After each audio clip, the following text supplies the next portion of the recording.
1장, 2장만 일단 좀 살펴보도록 하겠습니다. 사무엘하 개요를 보시면 첫 번째는 이제 사무엘하가 어떤 관점에서 쓰여졌는가, 언약과 선지자적 관점에서 기록됐다. 이렇게 볼 수 있는데요.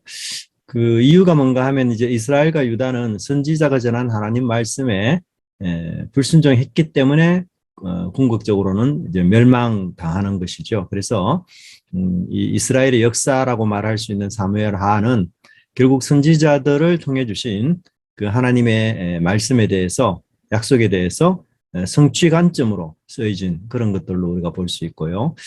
언약이라고 할 때에는 이제 신명기 신학과 또 연관이 많이 있죠. 신명기가 하나님께 순종하면은 축복을, 또 불순종하면은 저주라는 도식으로 신명기가 언급을 하고 있고, 그것이 언약의 아주 그 핵심적인 골자라고 볼 수가 있습니다. 물론 그 반대로 이제 축복을 받았기 때문에 이 사람은 순종했다, 이제 이렇게 우리가 보면 안 되고요.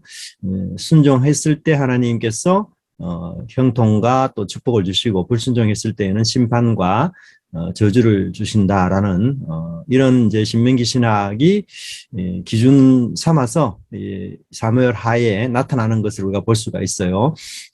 물론 이제 요 도식은 너무나 단순하게 인과응보 사상으로 이렇게 연결되는 건 아니고요. 이 불순종했음에도 불구하고 하나님의 자비와 긍휼이 충분히 드러나 보이기도 하는 그런 모습도 있고요. 순종했음에도 불구하고 인내와 고난을 당하는 그런 경우도 없지 않아 있는 것을 우리가 알 수가 있습니다. 그러나 이제 전반적으로는 이 역사 자체가, 또 사무엘하 자체가 이런 패턴으로 흘러가고 있음을 우리가 볼 수가 있습니다. 두 번째는 이제 인물에 대한 평행적 묘사가 두드러지고 있는데요. 예를 들면은 여호수아가 제2의 모세로 묘사가 되죠. 그래서 이스라엘의 백성들을 약속의 땅으로 인도하여 드리는 모습을 볼 수 있죠. 마치 모세가 백성들을 인도해서 홍해를 걷는 것처럼 여호수아는 요단강을 건너는 그런 닮음꼴을 하고 있는 것을 볼 수 있고요. 또 후반부에 보면은 이제 엘리야도 제2의 모세로 또 묘사가 됩니다. 물론 이제 여호수아와 모세, 이 관계가 엘리야와 엘리사라는 관계로 또 연결이 되기도 합니다. 그래서 이런 이제 인물의 평행법을 많이 쓰는데요. 그러면 모세와 엘리야와 같은 게 뭐냐 하면, 엘리야가 광야를 40주 40야를 행했잖아요. 근데 모세와 이스라엘 백성들이 40년 동안 광야에 머물었고, 모세가 또한 40일을 금식기도 한 것과 연결이 되고요. 특별히 엘리야도 그 동굴에서 지나가는 하나님을 경험했는데, 이는 모세가 호렙산 반석에서 하나님의 등을 본 것과 유사한 그런 패턴을 지니고 있습니다. 그래서 이런 인물적인 평행법을 통해서는 서로 대조 비교하면서 이 인물들의 어떤 믿음 혹은 그들의 역할, 이런 것들이 어떻게 좀 다르고 차이가 나는지, 또 어떤 방향으로 가야 옳은 것인지, 이런 것들을 제시해 주고 있어요. 사무엘하를 중심으로 하는 그 열왕기의 얘기들도 사실은 다윗이 아주 이상적인 모델로, 왕으로 그렇게 제시가 되고 있고요. 그 여로보암은 이제 혼합주의적인 지도자의 원형으로 그렇게 묘사가 되고 있다고 한다면, 가장 극단적인 하나님이 미워하시는 왕은 아합 왕이죠. 배도하는 왕의 하나의 모델로 그렇게 볼 수가 있습니다. 이렇게 비슷한 인물들을 서로 대조 비교시키는 것뿐만 아니라 아주 대조적인 인물도 많이 등장하는데요. 우리가 뭐 비근한 예로는 이제 사무엘 상하 안에 다윗과 사울의 대조가 아주 궁극적으로 드러나죠. 사울은 백성들이 선택했던, 백성들의 욕망에 의해서 왕이 되었던 사람이라고 한다면, 다윗은 하나님의 마음에 합한 자로서의 왕으로서 그 두 운명이 굉장히 대조적인 모습을 띠고 있고요. 그 하나님과의 관계 속에서도 여러 가지가 대조가 되죠. 그래서 다윗 같은 경우는 제사장 아비아달을 통해서 하나님의 인도를 받을 수 있었지만, 사울은 꿈이나 우림이나 둠빔 혹은 선지자들로부터도 결국 신탁을 받지 못하고 이 그 신접한 여인을 통해서 멸망의 사무엘을 불러올린 사무엘을 통해 멸망을 듣는 그런 아주 대표적인 인물이 나오고요. 사무엘 하에서도 아브넬과 요압 이런 인물들도 역시 서로 대조가 되면서 그들의 또 성격과 전형적인 모습들을 우리에게 소개해 주는 것으로 그렇게 볼 수가 있습니다.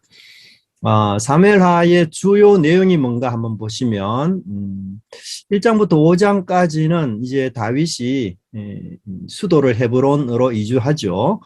그곳에서 왕이 됩니다. 그때 이제 사울의 아들 중에 이스보셋이 마하나임을 수도로 왕국을 재건하게 되고요. 약 2년 동안의 공존 기간을 거치면서 군사적 충돌로 대립하지만 결국 다윗 왕국이 점점 유리하게 흘러갑니다. 이때 이제 그 북왕국의 가장 군대 장관이라고 할 수 있는 그 아브넬이 이 그 북왕국을 통째로 다윗에게 넘겨주려는 조약을 맺으려고 하지만 다윗의 군대 장관 요압 때문에 결국 이 조약이 무효가 됩니다. 그래서 다윗이 굉장히 그 어려운 상황에 처해 있게 되는데요.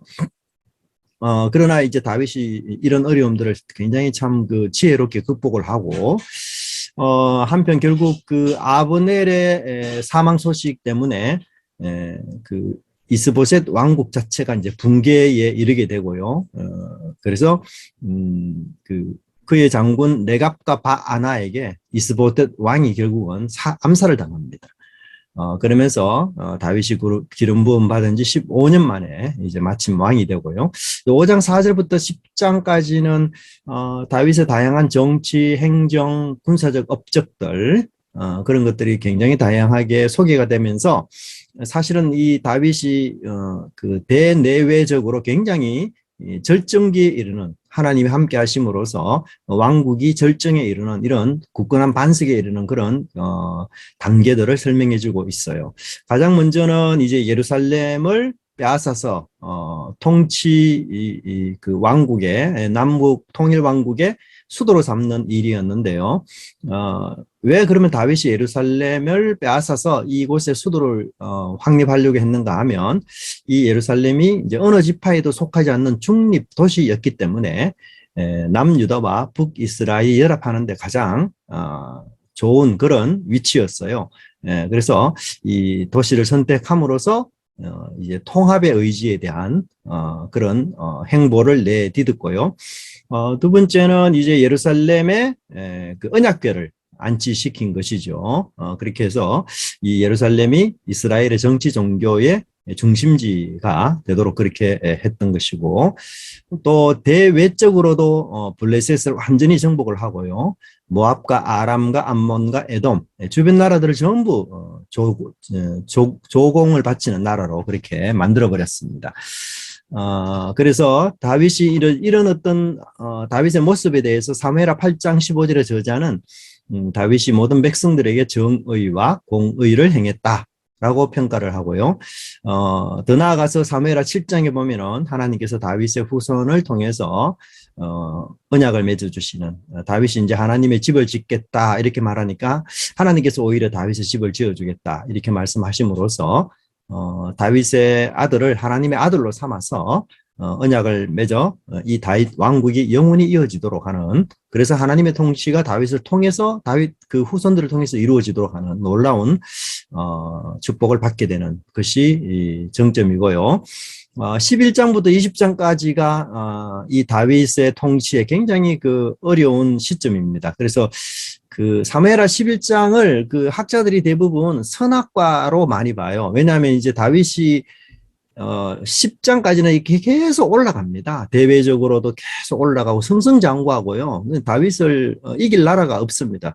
모든 전쟁에 다 승리하고요. 그러다가 11장에서 이 밧세바를 빼앗는 일로부터 시작해서 내리막길을 내려가기 시작합니다. 그래서 물론 11장부터 20장까지는 주로 가정 얘기를 많이 하긴 하지만 동시에 군사적 정치적 위기가 도래하게 됩니다. 그래서 이 다윗의 그 잘못된 실정 중에 가장 큰 뼈아픈 실정이 바로 우리아를 죽이고 밧세바를 취하는 그 사무엘하 8장, 사무엘상 8장에 보면 이방 왕의 특징이 취하는 자, 빼앗는 자라는 단어를 쓰거든요. 그래서 백성의 것을 빼앗아서 자기 신하들에게 주는, 또 심지어 백성의 아들과 딸을 빼앗아서 이 군사로 삼고 시녀로 삼는 이런 일들이 이방 왕이 하는 일이라 그렇게 설명을 했는데, 이 다윗의 통치에 유일하게 빼앗았다라는, 취했다라는 단어가 이 밧세바를 취하는 사건 속에 나와요. 그렇게 해서 다윗이 유일하게 이 상황에서는 이방 왕권의 권력에 도취된 이방 왕권의 그 타락한 모습을 보여주는 그런 위기를 볼 수가 있습니다. 그 가정의 성적인 범죄가 떠나지 않죠. 그래서 큰아들 암논이 또 다말을 범하고요. 압살롬은 또 자기 누이 다말을 범한 암논을 살해합니다. 그리고 압살롬과 다윗 왕이 화해를 못하죠. 그래서 압살롬이 결국은 아버지를 반역하죠. 그리고는 또 압살롬이 백주 데나스의 이 아버지의 첩들과 또 동침을 합니다. 그리고는 이제 다윗이 쫓겨나죠. 그래서 마치 그 사울에게 쫓겨서 광야 생활하듯 다윗이 다시 피난 생활을 합니다. 이런 피난 생활 속에서 다윗을 지지하는 사람들도 있지만 시므이나 혹은 요압처럼 다윗을 조롱하는, 도전하는 이런 사람들도 있고요.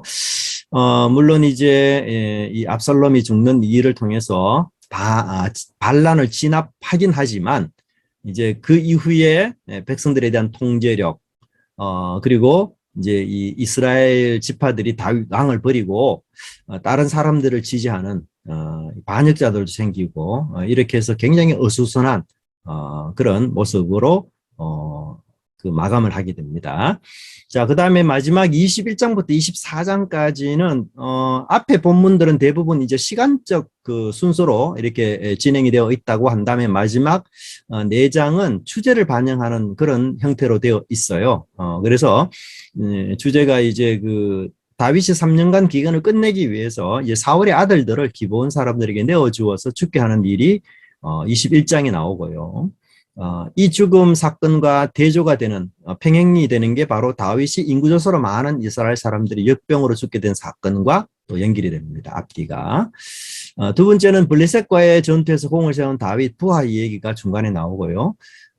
그 다음에 23장 8절부터 보면은 다윗의 30용사에 대한 얘기가 역시 대꾸로 나오고요. 구조 제일 한가운데 뭐가 있느냐 하면 하나님의 주권과 구원을 주제로 한 다윗의 시가 이렇게 나와 있습니다. 네, 그렇게 해서 저자는 이 다윗의 통치의 한계, 그것을 강조하면서 동시에 가운데에 하나님의 선한 통치를 중심으로 하는 시를 이렇게 넣음으로써 다윗 왕정이 긍정적인 점이 많지만 그러나 하나님의 통치를 완벽하게 소화해낸 왕정은 아니다. 그러면서 하나님의 통치를 바라보게 하는 그림자 역할을 했음을 우리가 볼 수가 있습니다. 자, 그러면 사무엘하 메시지가 어떤 건지, 첫째로는 하나님이 원하시는 지도자는 순종과 회개의 능력을 가진 지도자다. 이건 다윗을 이야기하는 거죠. 다윗이 순종의 인물이라는 것은 이제 다윗이 그 사울이 죽은 이후에 하나님께 물으면서 내가 어느 땅으로 가야 됩니까? 또 하나님이 원하시는 곳은 어디입니까? 이렇게 두 번이나 묻는 장면이 나오는데요. 이런 장면을 통해서 다윗이 이제 하나님의 인도와 지도를 받으려고 하는 그런 순종의 사람이라는 사실을 우리가 알 수가 있어요. 그래서 과거와는 달리 하나님께 계속 차근차근 묻고 또 그 하나님의 응답에 따라 움직이고, 전쟁 때에도 마찬가지로 그렇게 하는 모습들 통해서 다윗이 순종하는 자임을 그렇게 이야기하고요. 그렇기 때문에 하나님 나라의 지도자들에게 가장 중요한 덕목이 바로 순종이다. 그래서 이것이 이제 사울과 굉장한 대조가 되는 그런 부분들이 볼 수 있고요. 뭐 그 순종한다고 해서 죄를 짓지 않는 사람은 아니죠. 그런 의미에서 순종은 또한 회개하는 사람이기도 합니다. 그래서 그의 회개의 능력을 단적으로 보여주는 일화는 잘 아시는 대로 밧세바 사건이죠. 그래서 죄를 하나님 앞에 고백하고요. 사울과 좀 다르죠. 사울은 죄를 지적당해도 핑계하고 남을 탓하고 그렇게 했지만 다윗은 사실은 그 자리에서 바로 하나님 앞에 죄를 고백합니다. 여러분 우리가 이제 뉴스나 신문을 보시면 고위공직자라든지 정치 어떤 그 지도자라든지 이런 사람들이 뭐 이렇게 매스컴의 범죄로 말미암아 이렇게 뭐 붙잡히거나 혹은 검찰에 고발을 당해서 뭐 저기 재판을 받거나 이런 여러 일들을 보시면 그분들 인터뷰하면 대부분 핑계하고 죄 인정하지 않습니다. 인정하는 사람은 거의 없습니다. 근데 다윗은 사실 왕 아니에요. 자기만 부정하면 몰라요. 누가 알겠습니까? 그죠? 아는 사람 몇 되지 않고요. 아는 사람은 또 죽여버리면 완전 범죄가 될 수도 있어요. 그만한 권력이 다윗에게 있습니다. 그런데도 다윗은 그런 권력을 다 내려놓고 하나님 앞에 고백하는 그런 모습을 볼 수가 있죠. 그래서 다윗이 참 하나님 마음에 합했다라는 얘기가 그가 도덕적으로 완벽했기 때문이 아니고 순종하고 또한 회개할 때에 진정으로 회개하는 그런 지도자. 그래서 비록 불완전하지만 하나님의 지속 가능한 통로가 되는 이런 사람이다라는 것 볼 수 있고요. 두 번째는 이제 하나님의 뜻과 인간의 정치가 어떻게 양립 가능한 것인가. 이게 참 그 사무엘하에 나타난 아주 그 중요한 문제인데요. 우리 기독교인들은 하나님의 뜻을 이제 순리와 많이 동일시하죠. 그래서 인간의 어떤 뭐 정치적 노력, 자기적 노력 이게 아니고 모든 것이 그냥 합력해서 선하게 이렇게 이루어 가도록 하는 것. 그런 것을 하나님의 뜻으로 많이 이렇게 보고 인위적으로 내가 뭔가를 이렇게 한다라는 것 자체를 좀 굉장히 그 하나님의 뜻과 거리가 먼 것으로 그렇게 보는 경향이 많죠. 그래서 우리가 사무엘상을 볼 때 다윗이 살아있는 동안에는 사실 다윗이 왕권을 막 인위적으로 탈취하거나 찬탈하거나 빼앗거나 그렇지는 않았죠. 그래서 사울과의 전쟁을 항상 다윗이 도망하고 피하고 그런 상황이었었어요. 근데 이제 길보아 전투에서 사울이 죽었잖아요. 그래서 이제 더 이상 기름 부은 자가 없어요. 그리고 그 이스라엘 땅에 기름 부음 받은 자는 유일한 왕인 다윗밖에 없어요. 그런데 여기서 다윗이 굉장히 중요한 정치적 행보를 합니다. 그래서 북이스라엘의 수장이 되는 아브넬이 이 북이스라엘의 이스보셋 왕국을 내가 당신에게 주겠다 이런 제안을 다윗이 순수히 받아요. 그것을. 그래서 우리가 생각하기에는 아주 정치적인 건데 그걸 다윗이 어떻게 저렇게 허락을 할까? 이런 생각을 우리가 할 수가 있는데 이런 그 다윗의 그 정치적 행위에 대해서 저자들이 대체로 그 가치 중립적인 묘사, 즉 부정적으로는 묘사하지 않습니다. 그래서 우리가 하나님의 뜻을 알았다면 그 하나님의 뜻을 이루기 위한 어떤 상황이나 환경이나 이런 것들을 만들어가는 것도 중요한 그런 모습임을 볼 수 있다라고 할 수 있겠죠. 그러나 이제 세 번째로 본다면 그 모든 정치적 수단이 다 정당화되는 것은 아니에요. 잘 알다시피 그런 예가 뭐가 나오는가 하면은 다윗이 이제 그 아브넬에게 이스보셋의 왕국을 내게 줄 때에 한 가지 조건을 붙이는데 그게 뭔가 하면 남의 아내가 된 미가를 데려오도록 합니다.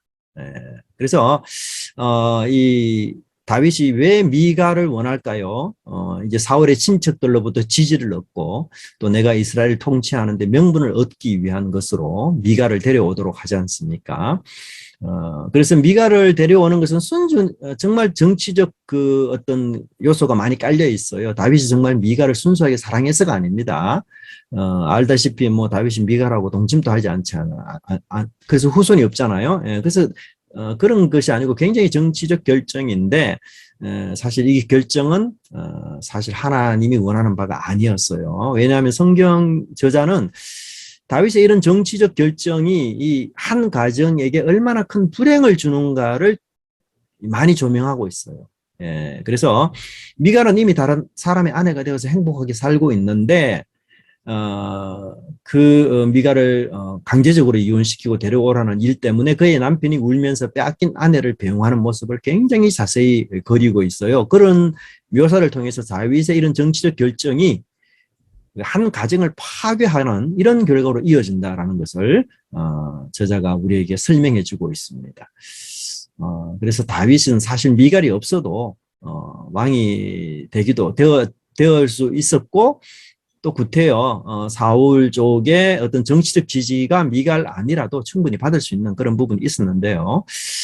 그렇지 못한 완벽한 그런 것을 추구하다 보니까 이런 부도덕한 일을 저지르게 되는 거죠. 그래서 우리가 하나님 나라 명분이 분명하다 할지라도 무고한 이웃들을 힘들게 하고 그것을 어렵게 한다면 그것은 하나님이 원하시는 부분이 아니다. 그래서 우리가 자기적으로 인위적으로 뭔가 하나님의 뜻을 이루기 위해서 환경을 조성하고 사람들을 모으는 행위를 할지라도 반드시 그 도덕적 어떤 선은 분명히 있다라는 것, 그걸 좀 기억하면 좋을 것 같아요. 네 번째는 하나님은 성전 건물에 계시는 분이 아니고 백성의 삶의 현장에 거하시는 분이시다라는 것을 말해주고 있습니다. 다윗이 성전 짓겠다 할 때 하나님은 거부하시고요.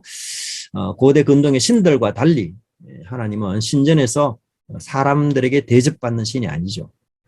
그래서 백성의 삶의 현장을 다니면서 통치하시는 그런 분이시고 하나님은 그 다윗에게 내가 백향목으로 된 성전 지어달라 한 적 없다. 그렇게 말씀하시면서 그렇다면 하나님의 요구는 뭐냐? 내 백성을 먹이라. 그래서 이 하나님의 통치로 백성들을 평강하게 만드는 것, 그것이 바로 이 다윗의 역할이었고 사명이었던 것이죠. 이것은 곧 그 목회가 사람을 모아서 성전을 짓는 것이 아니라 하나님 백성을 말씀으로 또 하나님의 통치를 누리도록 도와주는 그것임을 우리가 또 볼 수가 있습니다. 다섯 번째는 권력이라는 것은 원래 백성들을 섬기도록 하나님께서 주신 힘이지만 인간은 그 권력을 확대화하기 위해서 오히려 백성들을 도구로 삼는 이런 일들이 있을 수 있습니다. 특별히 이 권력이 하나님께로부터 왔다라고 확신하는 지도자들에게는 이런 증상이 더욱 크게 나타나고요. 또 권력이 커지면 커질수록 그 권력에 대한 집착도 점점 더 커지게 됩니다. 그래서 이 절대 권력을 가진 사람은 모든 것이 다 이제 가능하다. 이런 생각을 하는 순간 굉장히 위험하죠. 그래서 보통 사람들은 생각할 수도 없는 범죄를 아무 양심에 끊임없이 짓는 그런 일들이 발생하게 됩니다. 다윗이 밧세바를 범한 것도 바로 권력의 정점에 있었던 전능자 신드롬. 그래서 내게는 이제 안 되는 일이 없다라는 권력의 도취 때문에 벌어진 일이었고요. 그래서 그가 그런 권력 때문에 이제 하나님의 심판을 마주하게 되는 그런 어려움을 맛보게 되는 것을 알 수가 있습니다. 자, 여섯 번째는 우리는 다윗보다도 더 큰 왕의 통치를 소망하도록 그렇게 성경은 유도하고 있습니다. 특별히 사무엘하는 사실 다윗을 이상적으로 묘사하지 않죠. 특별히 21장부터 24장 뒷부분의 내용들을 보면은 이 다윗의 왕정이 도덕적인 딜레마, 사역적인 딜레마가 있음을 강조하고 있습니다. 가뭄 때문에 사울의 아들들이 죽는 일들이 생기고요. 백성들을 인구 개수한 문제 때문에 역시 백성들이 죽는, 본인의 죄 때문에 백성들이 죽는 이런 참 끔찍하고도 무모한 일이 벌어진 것이죠. 이런 일들은 결국 다윗의 통치가 얼마나 불완전한가라는 것을 우리에게 알려주고 있습니다. 3년의 가뭄은 사울의 죄를 심판했기 때문이 아니라 사울의 집안을 용서하고 그들과 화해했을 때에 가뭄이 끝났고요.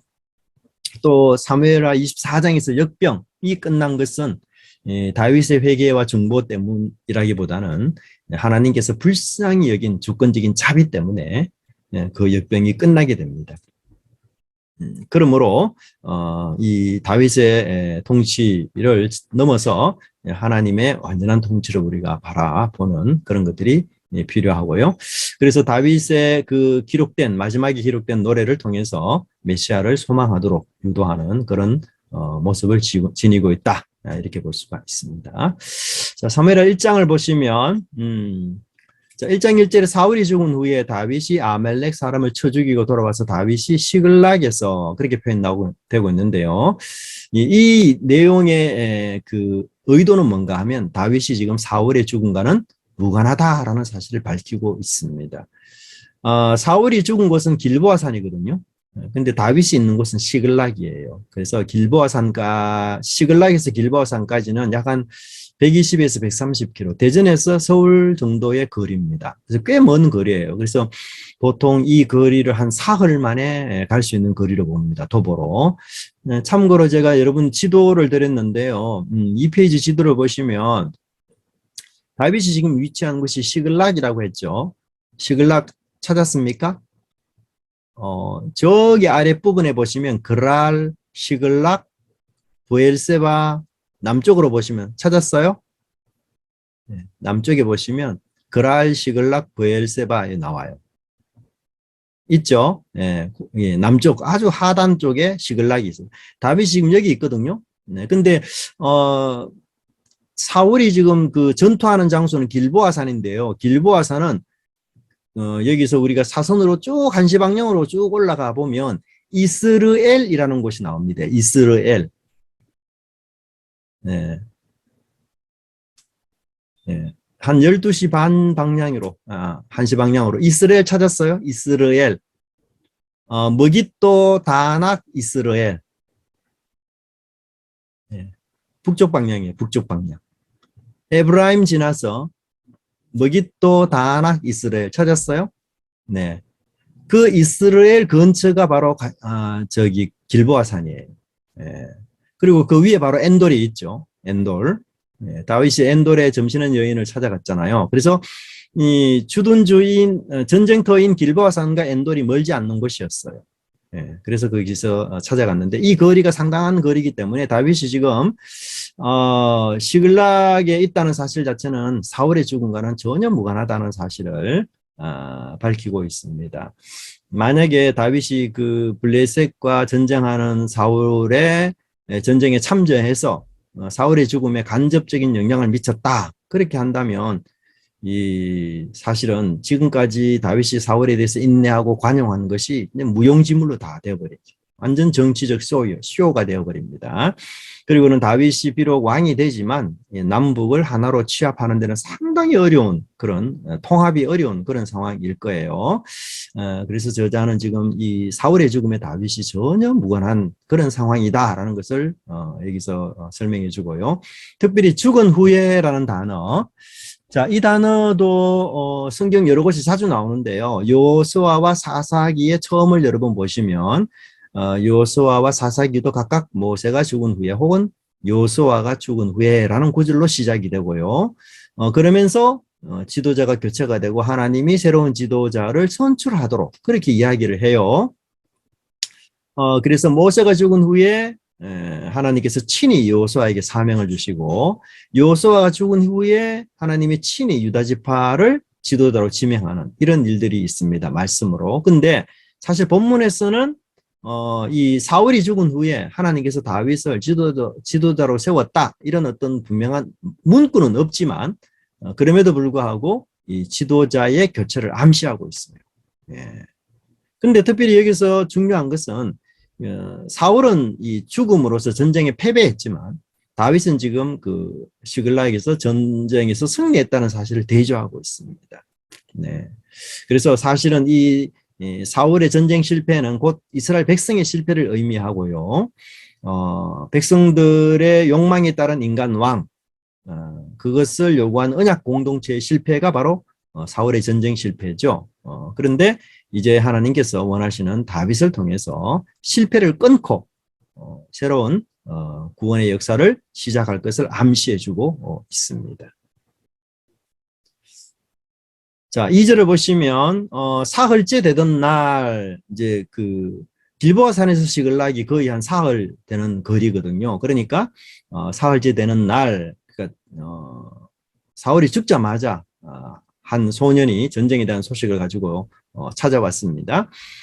이 소년의 모습을 저자가 설명하고 있는데 옷은 찢어졌고 머리는 흙이 있더라라는 이 표현은 굉장히 큰 재앙을 뜻하고 있어요. 특별히 나라가 패전했거나 사랑하는 사람이 죽었을 때 이런 행위들을 슬픔의 행위들을 하게 됩니다. 근데 땅에 엎드려 절했다라는 이 사실 자체는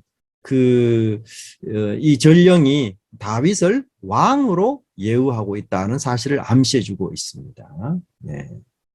그다음에 사흘째 되는 상황이라는 거는 사울이 죽음을 확인한 이후에 지체 없이 뭐 그렇게 시글락으로 곧바로 출발했음을 여기서 암시해주고 있고요.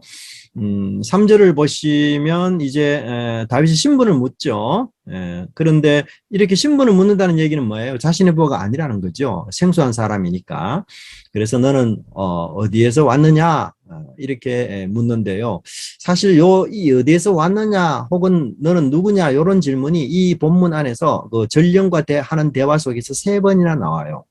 굉장히 중요한 질문으로 그렇게 묘사가 됩니다. 이 어디서 왔느냐라는 말은요, 국적을 물을 수도 있고요, 신분을 물을 수도 있습니다.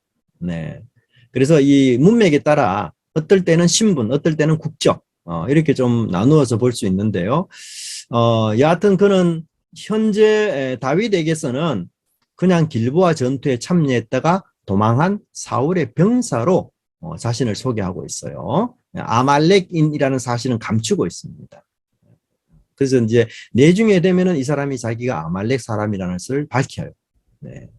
자, 그게 중요한 이유이기도 합니다. 자, 일단 그러면은 여기서 전령이 이스라엘 진영에서 도망했다라는 사실 자체는 뭔가 하면 탈영병이라고 소개하고 있어요. 자신이. 근데 여러분 전쟁에서 탈영하면 어때요? 바로 적결처형입니다. 그죠? 탈영은 굉장히 무서운 죄예요. 그런데도 불구하고 다윗에게 이 사람이 스스럼 없이 아주 떳떳하게 나는 탈영했다 이렇게 말하는 이유는 뭐예요? 다윗에게는 이게 문제되지 않을 것이고 오히려 나를 다윗이 환영하고 반겨줄 거라 그 생각을 했기 때문에 이 사람이 그런 얘기들을 하고 있는 거죠. 네. 그 다음에 4절을 보시면 바로 이제 전쟁의 상황을 묻는데요. 일이 어떻게 되었느냐? 이 일이라는 말은요, 히브리어로 다바르인데요, 말로도 해석이 될 수 있어요. 그래서 하나님의 말씀은 바로 일을 일으키는, 사건을 일으키는 것이다. 이제 우리가 이렇게 많이 보는데요. 그래서 일이 어떻게 되었느냐? 이 말은 네가 하는 말이 무슨 말이지? 이렇게도 볼 수 있다는 거죠.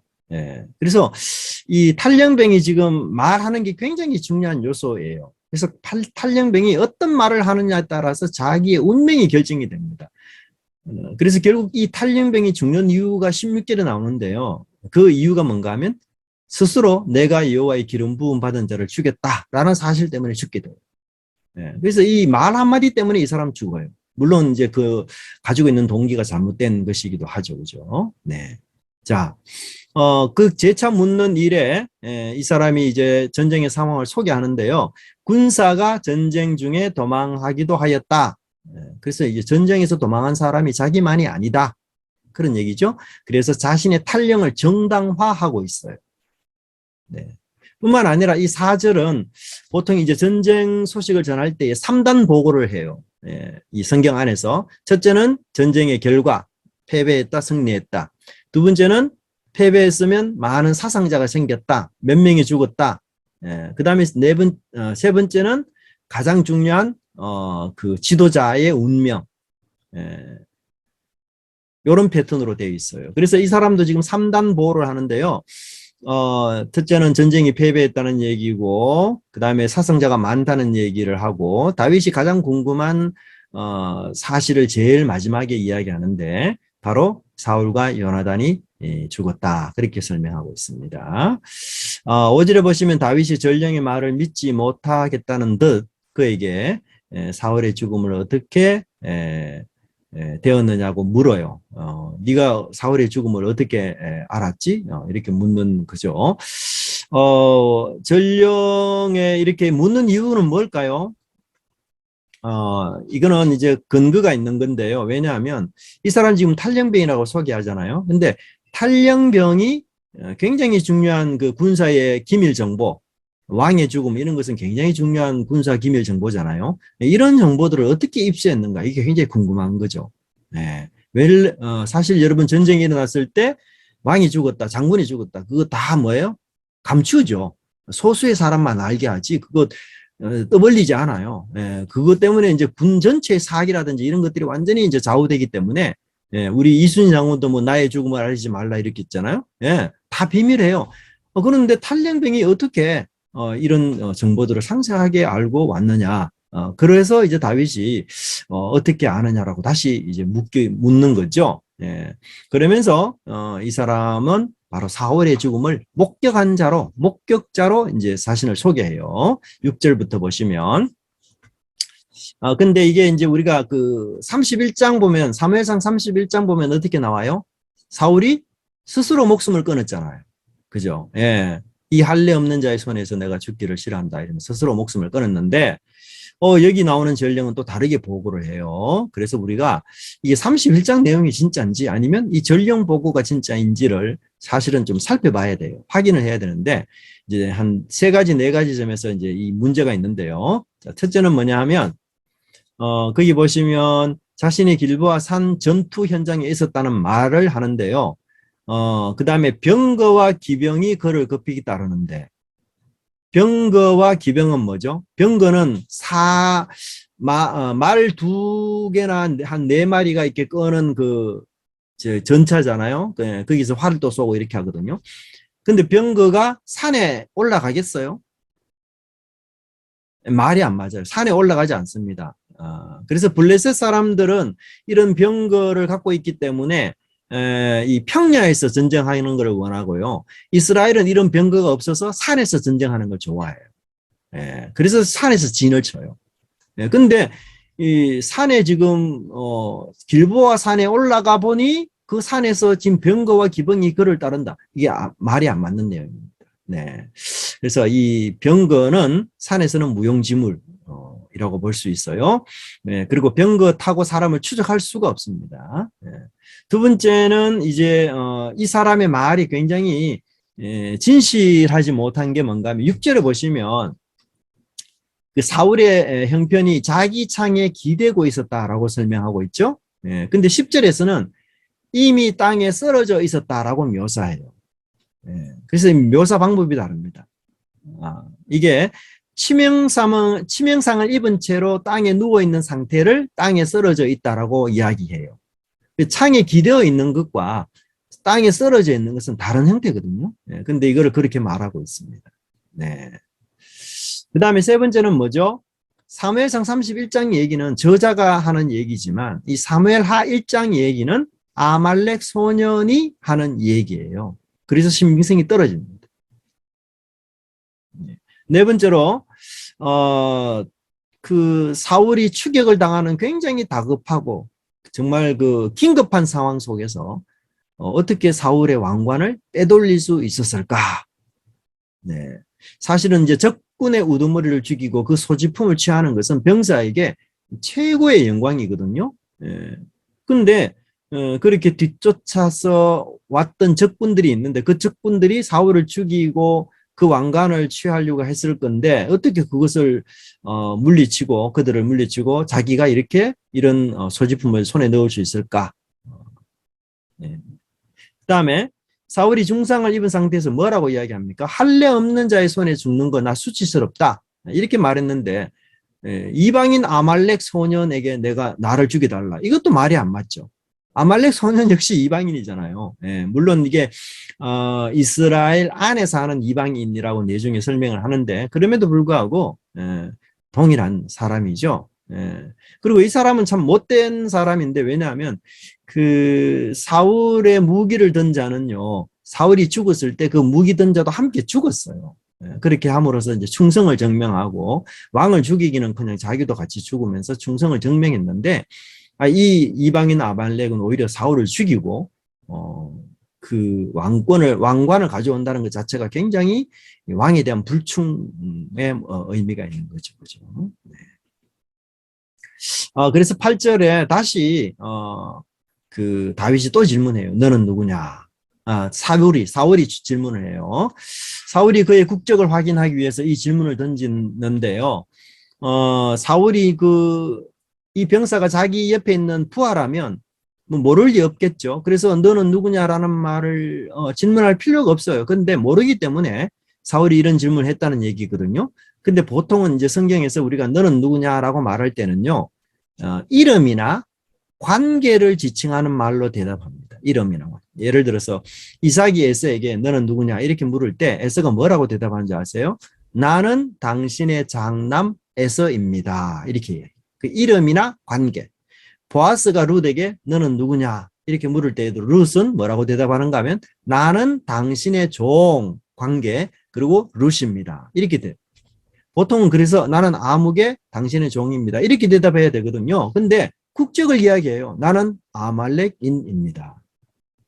예. 그래서 이게 완전히 그 문맥과 맞지 않는 대답이에요. 예. 그래서 제가 앞부분에 말씀했던 것처럼 이 사울의 부고 장면에 있어서 3번이나 출신에 대한 질문을 던져요. 예. 다윗을 향해서 너는 어디서 왔느냐? 전령이 자기가 보고하는 가운데서 사울에게 너는 누구냐? 그 다음에 보고를 또 다 들은 다윗이 또 물어요.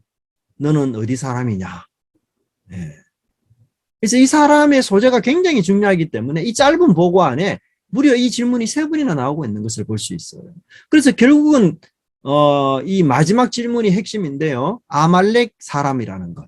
이게 핵심이에요. 그래서 사실은 이 사람이 처음부터 나는 아말렉 사람이다 이렇게 말하지 않거든요. 예, 그래서 자신이 보고하는 도중에서 거짓말을 계속 하다가 결국은 자신의 신분을 노출하게 만들어버려요. 예. 그리고는 9절에 보시면 전령의 거짓말의 핵심이 뭐냐? 이제 사울의 마지막 임종 순간에 안락사를 시켜달라, 혹은 자살 도우미 역할을 해달라, 그런 얘기였는데, 이것도 역시 제가 말씀드렸던 것처럼 이 사람도 역시 뭐 이방인이고 또 왕을 따라 죽기는커녕 왕을 죽이는, 이제 왕을 죽이는 것도 아주 큰 죄죠. 있을 수가 없죠, 그죠? 네. 10절에 보시면 이제 왕관과 팔찌를 가지고 다윗에게 오는데요. 놀랍게도 이 친구가 왕관과 팔에 있는 고리를 벗겨서 그 다음에 10절에 보시면 내 주께로 가져왔나. 내 주는 누구죠?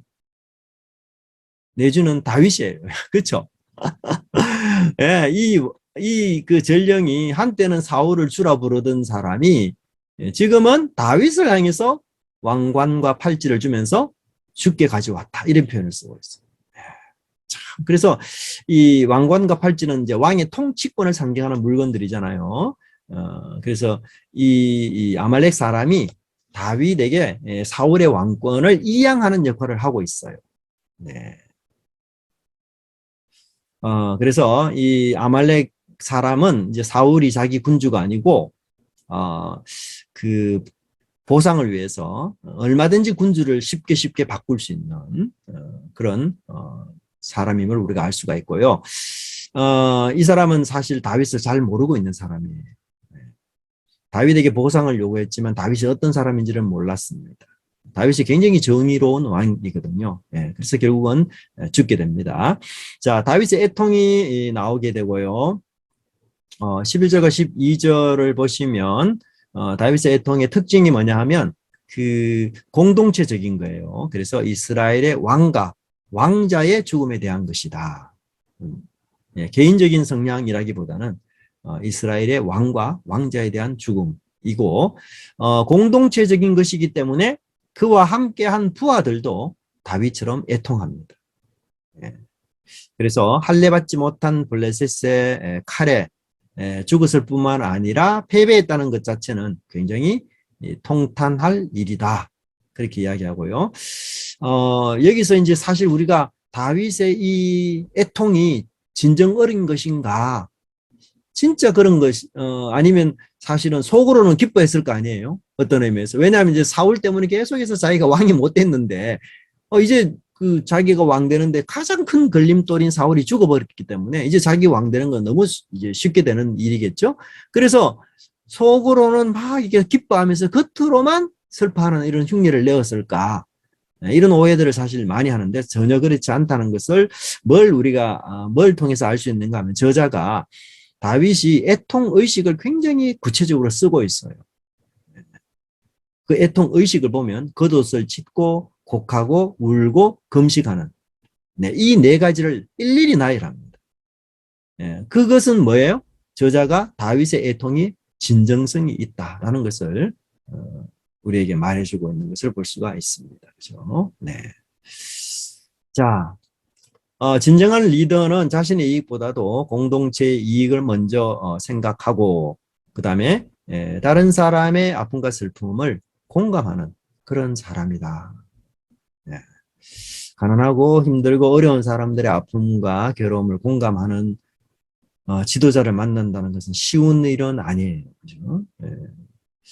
왜냐하면 우리가 참 예전에는 지도자들이 어렵게 살다가 공부를 열심히 하고 이렇게 해서 지도자가 된 사람들이 많은가 하면 요즘은 그냥 그 출신 자체가 지도자의 길을 걷도록 이렇게 평탄하게 다 닦여 있어서 사실 이 가난한 사람들의 아픔과 슬픔을 모르는 경우가 참 많습니다.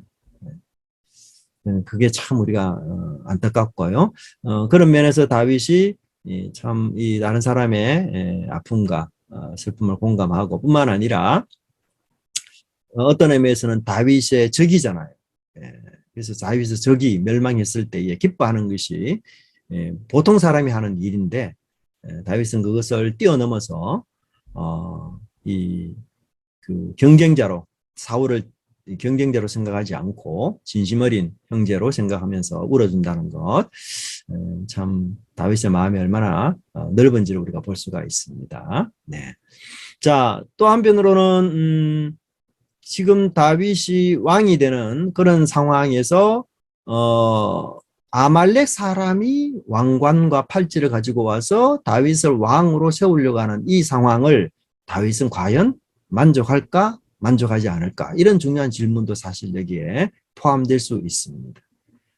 그래서 사실은 이 아말렉 소년이 왕을 죽이지만 동시에 왕을 세우는 역할을 하려고 해요. 그죠? 킹 브레이크, 그 왕을 죽일 뿐만 아니라 왕을 세우는. 근데 다윗이 이것을 거부합니다. 자, 심판이 13절부터 16절까지 나오는데요. 13절에서 비로소 이 친구가 자신이 이민자 소생 아말렉인, 즉 이스라엘 안에 사는 아말렉 사람이라는 사실을 설명하고 있습니다. 이렇게 자기를 소개하는 이유는 나는 이스라엘 종교 관습의 예외적인 사람입니다. 이런 의미로 사실 이렇게 소개했지만 다윗은 외국인이라 할지라도 이스라엘과 함께 사는 사람은 이스라엘 백성과 같은 의무를 감당해야 된다. 이것이 다윗의 해석이에요. 그래서 14절에 손을 들어서 기름 부음 받은 자 죽이기를, 여기 죽인다는 얘기는 단순한 살해가 아니고 고의적인 살인을 사용하는 단어예요. 그래서 그 다윗은 뭐 사울이 요청해서 이 사람이 안락사를 시켰다라고 주장하지만 다윗의 해석은 그게 아니고 너는 고의적으로 사울 왕을 죽인 존재다, 이렇게 보고 있습니다.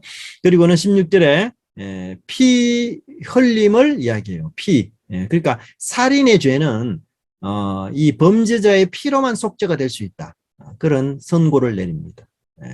그래서 내 피가 내 머리로 돌아갈지어다, 이 표현은 살인죄 형벌에 대한 전형적인 표현이에요. 그러니까 살인한 사람은 반드시 죽게 되어 있습니다. 그렇게 함으로써 다윗이 굉장히 정의로운 왕이라는 사실. 사실 정치적 이익을 위해서 뭐 어떤 것이라도 타협하는 것이 이 세상 아니에요. 그죠? 또 그것을 보여주는 사람이 전령 아닙니까?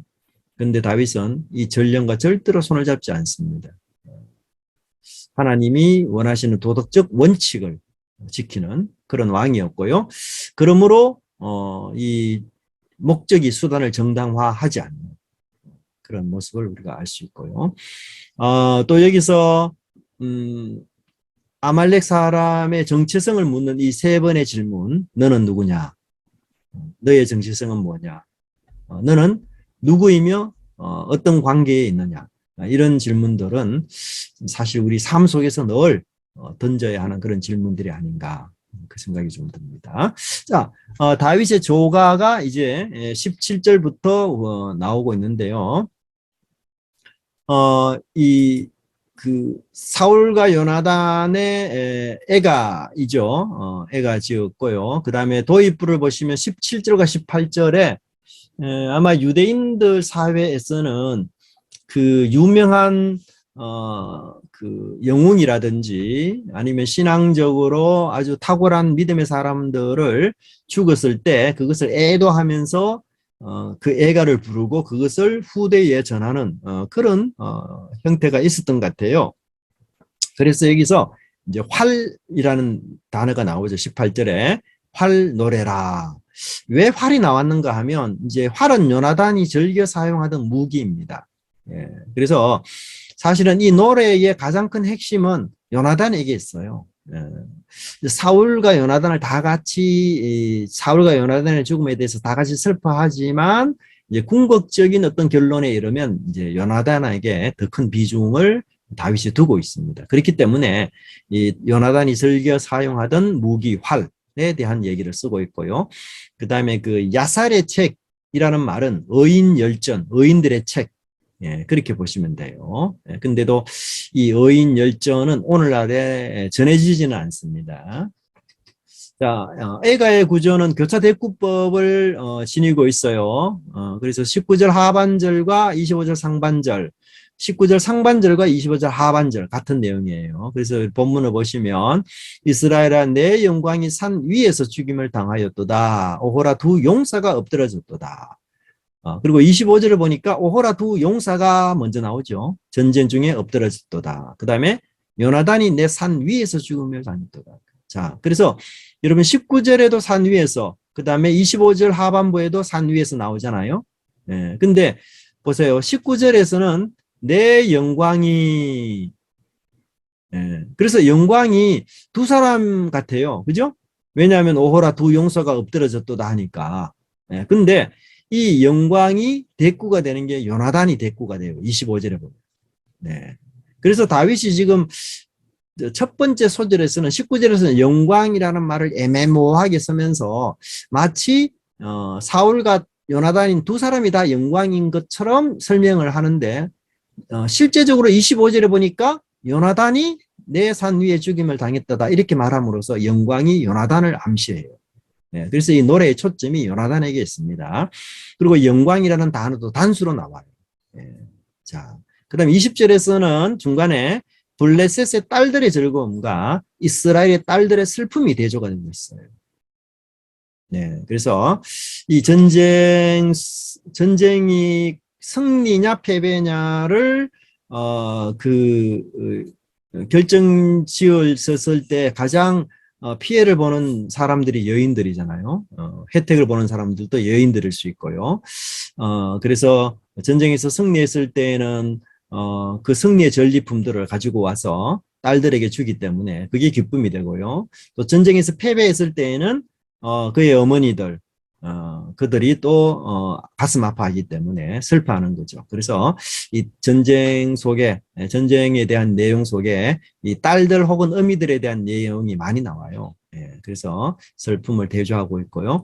21절부터 23절은 요나단과 사울의 이 용감함과 그 무기를 묘사하고 22절에 바로 활이라는 노래가 나오고 있습니다. 자, 19절을 보시면 죽임을 당했다라는 말은 이제 치명상을 입었다. 예, 그래서 단수로 영광이 사용되면서 요나단을 암시하고 있다. 네. 용사라는 말을 지금 쓰고 있는데요. 19절에서 두 용사가 역사는 다 사울을 용사로 기억합니다. 우리가 이제 사무엘상에 나오는 사울을 보면은 몇 가지 전쟁은 탁월하게 잘했지만 그럼에도 불구하고 실수나 이런 연약함들이 많았고 그래서 하나님께 책망도 받고 이렇게 해서 야, 이 사울이 정말 참 이게 별로 유능한 사람이 아니구나 이제 우리가 이렇게 생각할 수가 있는데요. 이 다윗의 애가를 보면은 꼭 그렇지만은 않은 것 같아요. 예, 그래서 사울에 대한 장점도 굉장히 많았다라고 볼 수가 있고 그래서 그런 장점들을 지금 다윗이 알기 때문에 이런 애가를 써서 이제 기념을 하고 있는 것 같아요. 그 다음에 산 위에서라는 말은 꼿꼿이 서 있어서라는 뜻이에요. 그래서 사울과 요나단이 죽는 순간까지도 무릎 꿇지 않고 용감한 병사였다라는 것 그렇게 볼 수 있고요.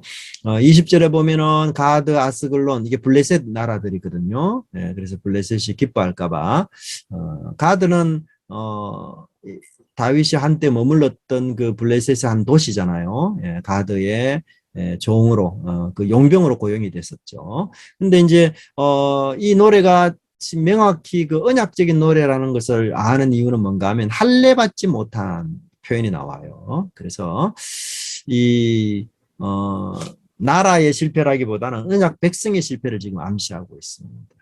그래서 다윗은 다 사울의 죽음을 언약 백성의 치욕으로 그렇게 보고 있고요. 그래서 다윗은 비록 전쟁에 승리했지만 사울의 전쟁 패배는 바로 언약 백성의 패배다. 그렇게 인지하고 슬퍼하는 것을 우리가 볼 수가 있고요. 그래서 다윗에게 진정한 원수가 과연 누군지 사울이 아니고 블레셋이다. 참 이게 쉽지 않잖아요. 우리가 개인적으로는 정말 다윗이 사울이 자기 원수일 수도 있는데요. 뭐 여러분 괴롭히면 그렇지 않겠어요? 정말 같은 교회에서 그런 사람하고 신앙생활 하기 너무너무 어렵지 않겠어요? 그런데도 다윗은 자기 원수가 그 교인이나 사람이 아니라 바로 블레셋이다. 이렇게 이야기하고요. 21절에 보면은 사울과 요나단이 죽었던 이 땅을 저주해요. 다윗이. 근데 여기 이제 우리가 해석에 조금 문제가 있는데요. 21절에 보면 이슬과 비가 내리지 아니하며 재물 낼 밭도 없을지어다. 이렇게 세 가지가 나오는데 실제로 이제 이슬과 비 그리고 여기 재물 낼 밭은 사실은 땅 속의 샘물로 보는 게 좋아요. 땅 속 샘물. 그래서 땅에 물을 공급하는 것이 세 가지 원천이 있어요. 첫째는 땅 위에 이슬, 땅 위에 이슬이 물을 공급하고 둘째는 하늘에 내리는 비가 물을 공급합니다. 마지막 셋째는 땅 속의 샘물이 땅에 물을 공급해요. 예, 그래서 이게 이제 재물 낼 밭이라는 단어보다는 땅 속의 샘물이라고 보는 것이 좋아요. 예, 그래서 다윗은 이제 무고한 사람의 피가 흘려진 땅이기 때문에 이 땅은 저주받아야 된다. 그래서 저주받는 길은 이슬도 비도 지하수도 얻지 못하는 산이 되도록 그렇게 지금 저주하고 있는 것을 볼 수가 있습니다. 자, 그 다음에 이제 22절부터 24절까지는 이제 좋은 추억들을 여기 쓰고 있어요. 네, 그래서 누군가의 죽음을 안타까워한다는 것은 좋은 기억을 추억한다는 뜻인데요. 22절을 보면은 그 요나단의 활, 사울의 칼, 이 목표를 향해서 물러가지 않고 그 다음에 전쟁에서 승리한 이런 업적들을 기리고 있습니다. 네, 그리고 23절에서는 그 독수리보다도 사자보다도 빠르고 강한 그런 사람들이었다. 네, 그래서 사실 우리가 이제 지금까지 사울에 대한 부정적인 모습을 많이 봤잖아요. 예, 그런데 갑자기 이제 이렇게 막 그 긍정적인 모습들, 좋은 면들을 이야기하니까 조금 이렇게 의아스러울 수 있는데 사실 뭐 우리 사람들은 좋은 면도 있고 나쁜 면도 있고요. 또 한편으로 다윗에게 사울이 안 좋았다 하지만 모든 사람에게 다 안 좋은 사울은 아니었겠죠. 예, 그래서 우리가 참 사람을 제대로 잘 평가한다는 게 사실 쉬운 건 아니에요. 예, 우리는 보통 내게 좋은 사람은 좋은 사람이고 내게 나쁘게 하는 사람은 나쁜 사람 이렇게 좀 단순화시키는데 그건 좀 진짜 좀 잘못된 거죠. 내게는 별로 안 좋은 사람이라도 다른 사람에게는 또 더 좋은 사람일 수 있는데 이제 그런 것들을 우리가 좀 폭넓게 키워가는 게 필요한 것 같아요. 24절에 보시면 이제 사울이 이제 전쟁에 승리했을 때에 그 승리의 전리품으로 이런 노량물들을 가지고 왔죠. 그래서 아름다운 옷이라든지 이런 것들을 가져와서 여인들이 기뻐하고 즐거워했는데 이제는 그렇게 하지 못하는 것 그런 것 때문에 안타까워하고요. 이제 그 25절과 27절을 보시면 26절이 굉장히 중요한 핵심인데요. 그 앞에서는 사울에 대한 얘기가 했지만 26절은 요나단에게만 하는 그런 얘기예요. 그리고는 그대가 나를 사랑함이 심히 기이하다. 이런 표현을 보고는 이제 많은 그 조금 이 성경을 좀 폄하하는 학자들은 사울과 다윗 사이에 동성연애가 있었다. 그런 얘기도 많이 하거든요. 이 단어를 보고, 그대가 나를, 보세요. 26절. 내 형 요나단이여, 내가 그들을 애통함은 그대는 내게 심히 아름다움이라. 그대가 나를 사랑함이 기하여 여인의 사랑보다 더하였도다. 이제 이걸 성적 뉘앙스를 담은 것으로 오해를 해서 뭐 동성연애 뭐 이런 얘기가 나오는데 전혀 그렇지 않습니다. 이거는 이제 당시 그 국가가 서로 이렇게 조약을 맺을 때는요, 그 속국의 왕은 종주왕을 사랑할 의무가 있어요. 예, 그래서 여기 사랑이라는 말은 바로 이 정치적, 언약적 사랑을 뜻하고 있습니다. 예. 근데 다윗이 이제 이런 표현을 쓴 이유는 뭔가 하면 그 요나단이 다윗에게 얼마나 충성했는가를 높이면서 동시에 이제 백성들도 요나단처럼 다윗에게 충성해야 된다. 이걸 지금 암시하고 있어요. 예. 그래서 그 내용들을 여기 담고 있는 것을 볼 수 있습니다. 자, 죽음이라는 것은 뭐 시공간을 초월해서 또 빈부귀천을 넘어서 찾아오죠. 예. 우리 모두는 사실 죽습니다. 그런데 나의 죽음이 아무 감동도 아무 교훈도 주지 못한다면 사실 우리가 참 비참한 죽음이 되겠죠. 아벨은 죽었지만 지금도 말한다, 살아서. 그렇게 표현하고 있는데, 우리도 죽지만, 우리의 믿음 생활, 또 우리의 하나님 앞에 살았던 삶이 후손 대대로 이어져서 말하고 회자되고, 이제 그런 것들, 그리고, 이렇게 애통해 하면서 시를 지어주고, 그 다음에 그 사람을 기리도록 하는 이런 사람들이 내 옆에 있다는 것. 내가 그런 삶을 살았다는 것. 이게 참, 비록 죽지만, 그죠? 행복한 그런 것들이 아닌가. 그 생각이 듭니다. 네.